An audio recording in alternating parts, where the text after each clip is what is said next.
6 dangers of distraction. Remember where we are coming from. Man is so precious in the eyes of God. So precious that God gave man the whole earth.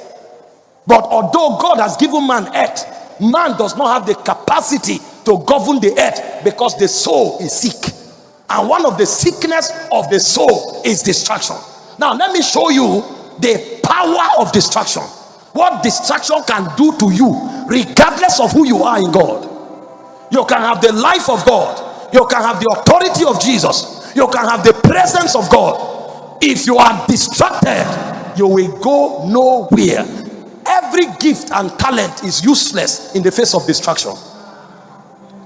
Some of the most gifted men on earth are the ones who amounted to nothing because they were distracted.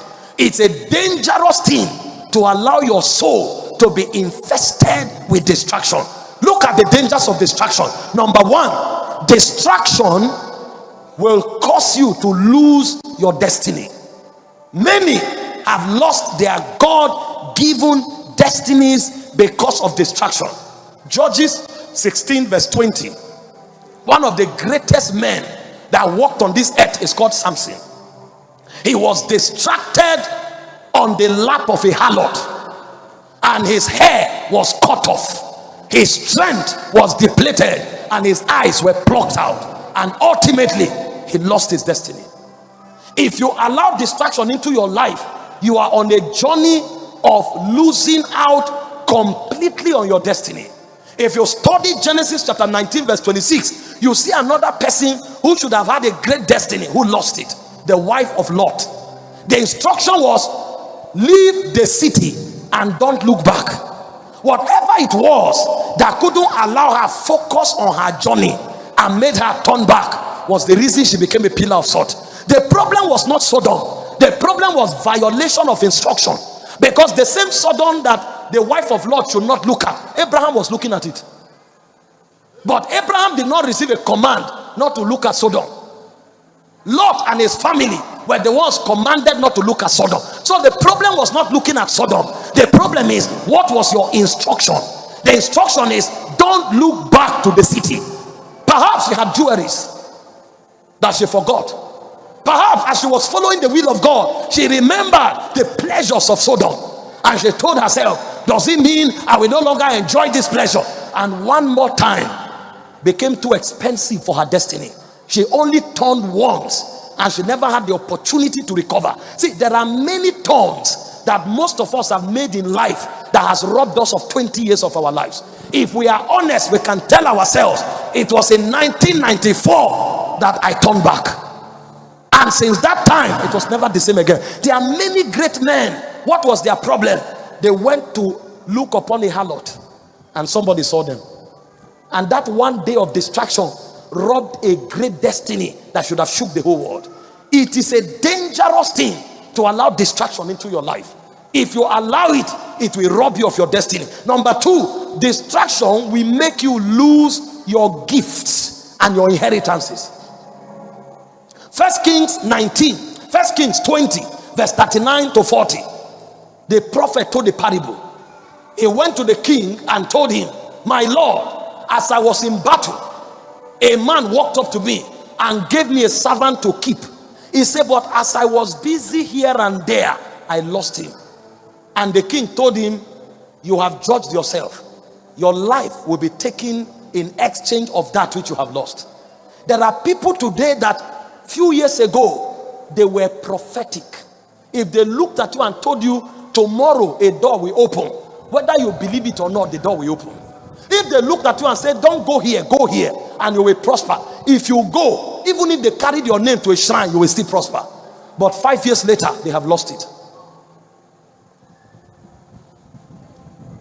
Precious things are lost by distraction. When Satan shoots distraction in your life, he's either attacking your destiny or he's attacking the things God has committed to you. I know somebody who used to have a very sharp cutting edge utterance. When he's talking, everybody keeps quiet. You must listen. And if you listen, your heart will burn. Few years down the line, he started befriending ladies.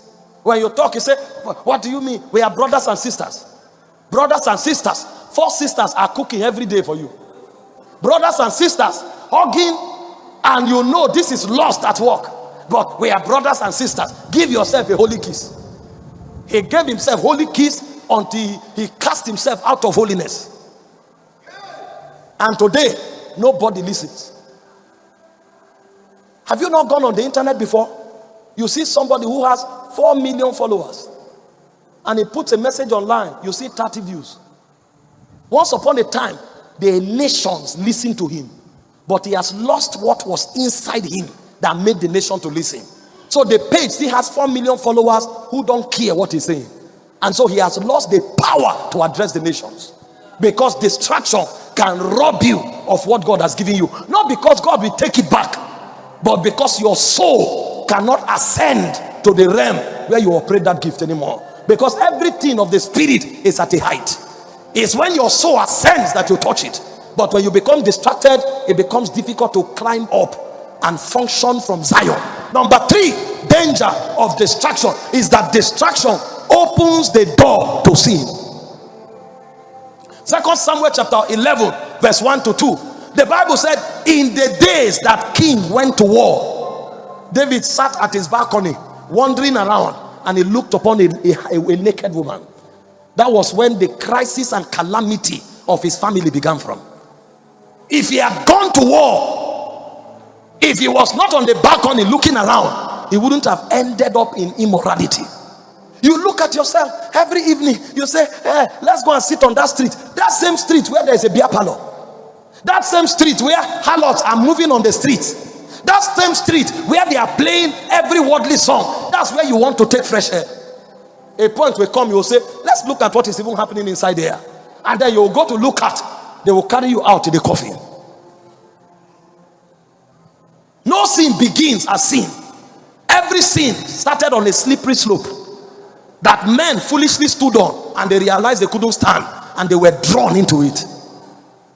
Number 4, danger of distraction is that distraction makes you to lose opportunities and divine visitation. Oh, when I studied about the man at the pool of Bethesda, I wept. So what could be addressed in one day, somebody can look for it for 38 years. That means time is not the issue. It is you missing Kairos moments that is the issue. That thing that man suffered for 38 years, he had no business suffering for 38 years. But you know what his problem was? When the water is stirred, he could not enter. Do you notice that even when Jesus came to him, he almost missed that opportunity? Jesus asked him, son, will thou be made whole? What is the answer? Yes, Lord. He entered stories. He started talking. I have no man. When the water is stirred, there's nobody to carry me. Somebody enters before I enter. And he was talking. Jesus had to shut him up. So you discover the man did not miss the water because there was nobody. He missed the water because he was distracted. He couldn't discern the moment of visitation. And if you miss your visitation, your life ends up in calamity. In Luke 19:44, the Bible said Jesus wept over the city. And what was his cry? He said, you do not know the time of your visitation. There are many people who are looking at me here that have had more opportunities than the greatest men in this country. Abraham Lincoln said, I will study and wait. He said, the opportunity will come. You give yourself to distraction. I know a young man those days in the university, sir. Even when we are writing exam, this guy will play PST money, Pro Evolution Soccer, and then he will come to class and be looking for who to copy from. This was a very intelligent young man. In fact, his father was a senior director somewhere.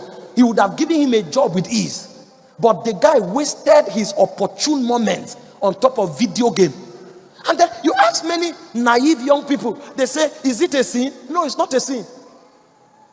But when you continue, after a while, you will serve your genius. Because you will pay for your distraction. You know, the way life works is that we live in cycles. Some of us, our cycles are 3 years. Some is 5 years. Some is 7 years. Some is 10 years. Satan does not come every time. He waits for your Kairos moment. So you can be fasting 40 days fast every 3 months. You are doing it. One year passes, 2 years pass. When you come into the 5th year, that is your year of visitation, Then Satan begins to plot traps. Suddenly you go to work, they show you a juicy opportunity and say all you need to do is to add 2 zeros and we'll share the money. Suddenly somebody calls you and you check which number is this, and they say it's Victor. Have you forgotten me? Where were you 4 years ago? That is where one Linda will call you from nowhere and say, I'm in town. Is this the first time you are coming to town? And then one moment of distraction will waste the 4 years of preparation. And then your life becomes an abomination. A point will come, even you will be tired of living, because life will become a plague. Not because God does not love you, not because God does not care, but because you have lost too many opportunities. And so a point comes, even you give up on life. Ask those you see making impact.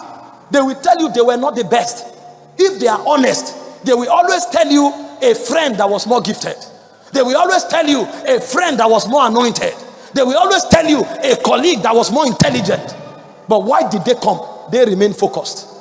Many times I fear for gifted people. They are always never stable. And then you check after 10 years, 15 years, 20 years, the people you call average, they end up emerging as leaders. You know why? They know that they don't have too much advantage, so they maximize their life. The ones who think, come on, they know everything, they waste their lives, and life becomes a redo. They sit down, they see the people they taught, they see the people they imparted, they see the people they raised. All of a sudden they are in front and they are wondering, how did I end here? One of the reasons is that you lost opportunities. When those windows opened, may God grant you grace to discern it. Dangers of distraction. Number 5, distraction leads to wasted time and energy.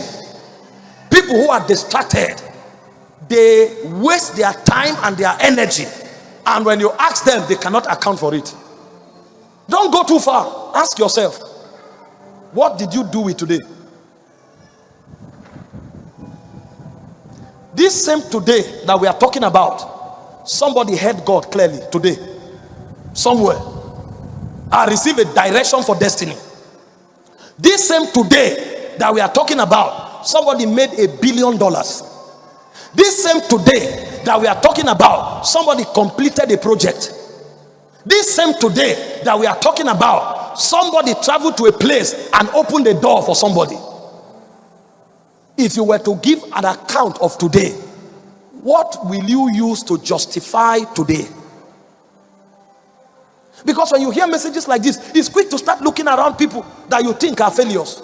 If you are not careful, you will be failure in motion. Your own manifestation has not just come. They say today that some of us cannot point at anything we have done. There are people who have done 10 things that either impacted somebody, impacted the nation, or impacted their own lives. If you cannot point anything that you have done today that either impacted you or impacted somebody or gave glory to God, you wasted today.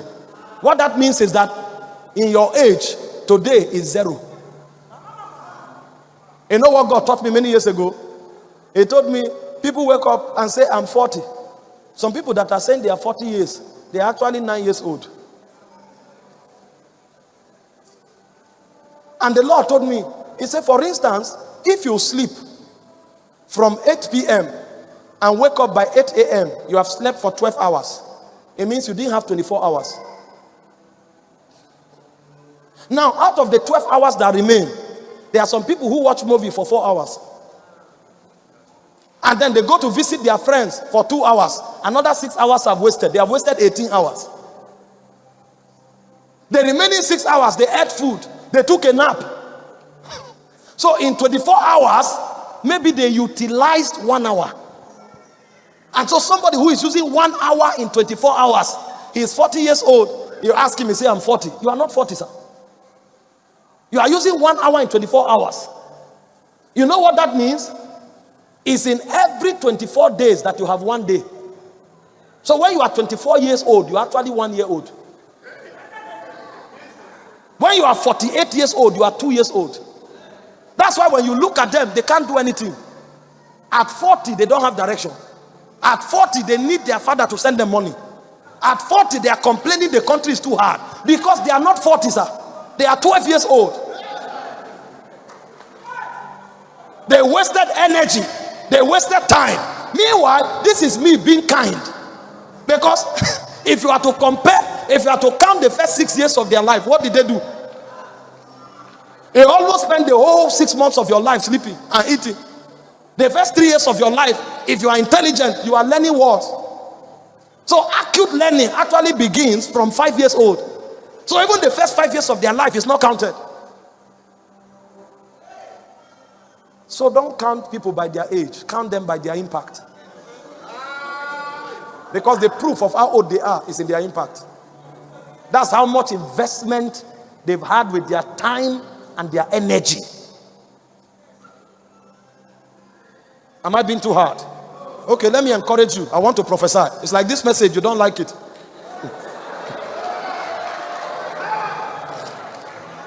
You see a young lady, she's praying. I'm 35. God, why? God, why? Why am I not married? Madam, you are counting the wrong age. You are not 35. You are 9 years old. Because this lady who is angry with God that she's 35, there's no husband, she can't cook. This 35-year-old lady does not know respect. If you ask her who is a wife, she has no idea. All she has that she's arguing on the altar of prayer is age, 35. And they are checking.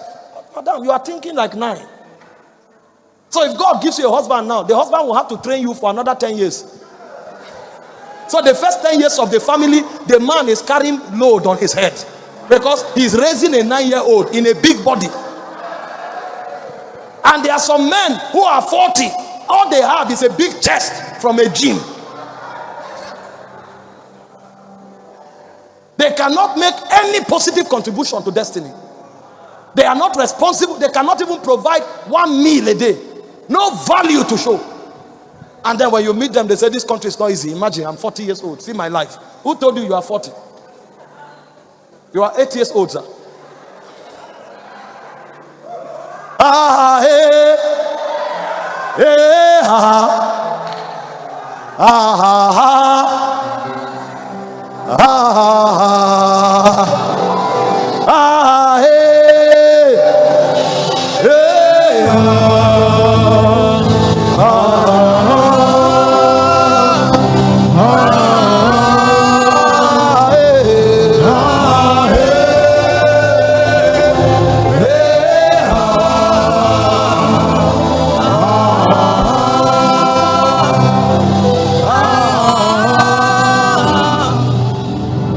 for a moment. I'm just showing somebody why his prayers are not answered. Because when God wants to answer the prayer, he puts you in the school of maturity. Say, I can't commit what you are looking for to a 9-year-old. Grow up. When you are 19, we will think about it. And then to grow from 9 to 19, it will take him another 30 years. So when you study life critically, some people's 1 year is 10 years. And some people's 1 year, or some people's 10 years is 1 year. What the person should learn in 10 years, that's what he's learning in 1 year. And there's another person that what he should learn in 1 year is what he's learning in 10 years. So while some people are moving fast, some are slowing down. That's the irony of destiny. And you know the problem with those who are not managing time, they are offended at those who manage their own time. So when they come to you and need and ask for help, and you don't help, they are angry. Somebody came to my house and knocked on my gate last month. And when they told me somebody was at the gate, I checked and I saw, I've not seen this brother for 19 years. 19 years. They say he came into the country from Ghana. How he got my address, only heaven knows. And when he came, what is he looking for? I should give him accommodation in Abuja. I said, that's not where to start this conversation from. At least let's find out what you have been doing in the last 19. I don't know what you are doing. I've not, as far as it stands now, I don't know you. So, even what if I accommodate you today and police comes tomorrow that we are looking for a kidnapper? I don't know you. We have not spoken. We have not greeted for 19 years. And he came and said, I must give him a house today. I said, wait. Let's understand what you have been doing. Take this money, go and get a hotel first. Be there, be thinking and praying. Let's talk from a distance. Let's talk from a distance. 19 years is too far to just give you a house. Wait, let's be talking. Guess what? The guy will send me message 8 times, 9 times in a day. I'm able to help him. Why don't I want to help him? I say, oh, that means in 19 years you have not been growing. If you have been growing, you will know the life is not like that. That you are offended means you have been doing something. When we now probe, they say, sorry, he was doing Yahoo in Ghana. Now you are talking what you have been using your time for. So if it's Yahoo, we need to do rehabilitation first. And rehabilitation will take 6 months. So join the prayer team, start praying for 2 hours every day, attend Bible study. Let the word of God work in you first. Otherwise, it will be danger to come. We have to build walls sometimes. People don't grow. If a child begs you for food and you say wait, he starts crying. He's angry at you. As far as it's concerned, when they say food must come. My children are learning how to speak now. One is 1 year 4 months. Sometimes he just wakes up from bed and say water. If you don't have a bottle of water immediately and give him in 3 seconds, he starts crying and is angry because he just woke up. He said water must come. There are times when he wakes up, he says food. If he says it 3 times and you don't rush quickly, if there's no food around, get golden milk, get milk fast, he will start crying. You have to beg him to stop. So you are begging and pleading with him to stop crying, to eat. He doesn't know how food came. As far as it's concerned, whether you walk or you don't walk, food. Whether you cook or you don't cook, food. If there's no food, he has the right to be angry. That's the reason why some of your relatives are angry at you. They say you are wicked. You are not wicked, they are lazy.